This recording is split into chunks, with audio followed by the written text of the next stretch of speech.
ABC-12 celebrates Black history. On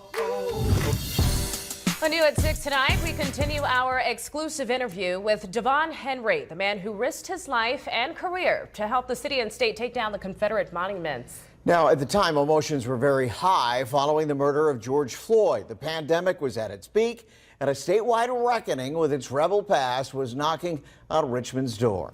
Our Anthony Antoine continues his sit-down interview with Devon Henry.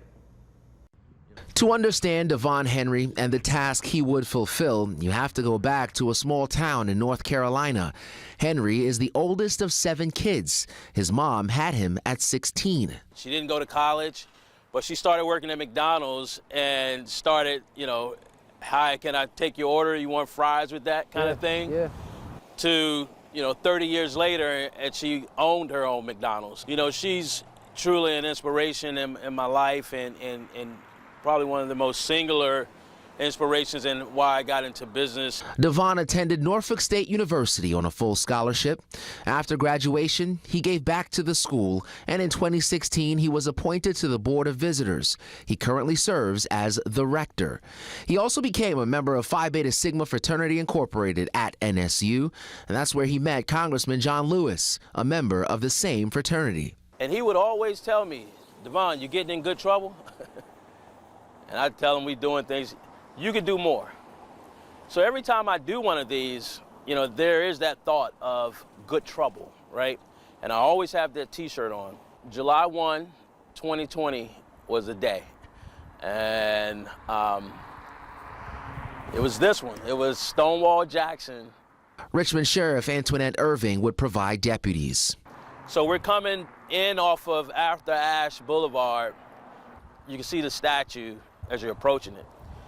And I'm just thinking, this is your last day on that pedestal. The crowd grew by the minute. History was unfolding in the former headquarters of the Confederacy, and Monument Avenue would never be the same. So once we finally cut it and found out what was happening, a storm was coming in.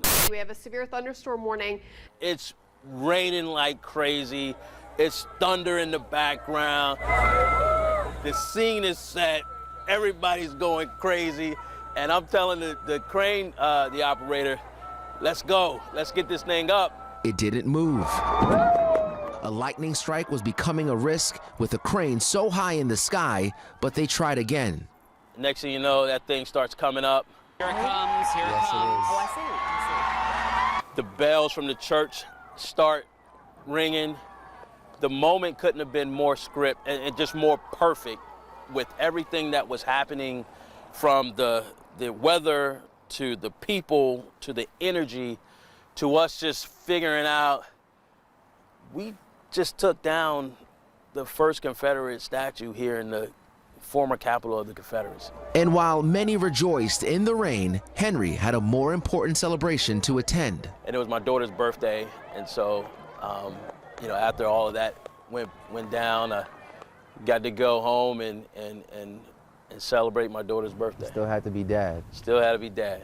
After Stonewall, remaining Confederate vestiges fell like dominoes. Matthew Fontaine Maury, Jeb Stuart, the Confederate cannons, soldiers and sailors in Libby Hill, and more. We've done, 23 of these throughout the Southeast. Where else have you taken down statues? Yeah, so some places we don't really talk about, but Charlottesville was another place, which was a huge relief for a lot of the people that were there because of everything that they went through. The University of Virginia, they had their own. North Carolina, they have some. Virginia Military Institute. Is that the first time you've ever told somebody that? More than a year later, it was time to revisit the most prominent monument in Minds and Measure, Robert E. Lee. Everything is exactly where we thought it was going to be. We start making the cuts with the saws, and I'm looking around at the crowd, and everybody's kind of getting antsy. The statue started to move for the first time in 131 years. And I just get up, and I start doing a countdown. I'm like, 5, 4, the crowd is into it, right? And it starts coming up. It starts rising off this pedestal. And I just put my fist up. And I knew it just meant so much more for so many people. So the weight of that immediately took over. And it was extremely emotional. And I just said, take me down. I need to get down. In that moment, he remembered a quote from John Mitchell, the editor of the Richmond Planet, a black newspaper.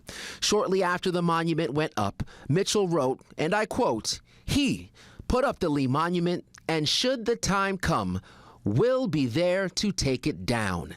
He being a black man.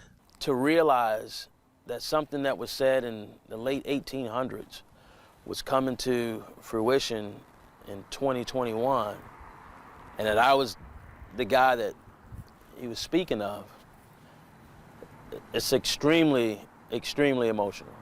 Devon Henry, the man that met the moment, and he did it with his head held high.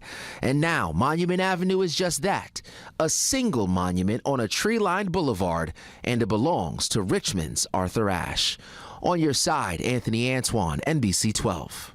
And Henry and his team are still in the process of removing the Confederate pedestals. If you missed the first part of Anthony's story, you can head to our website, NBC12.com.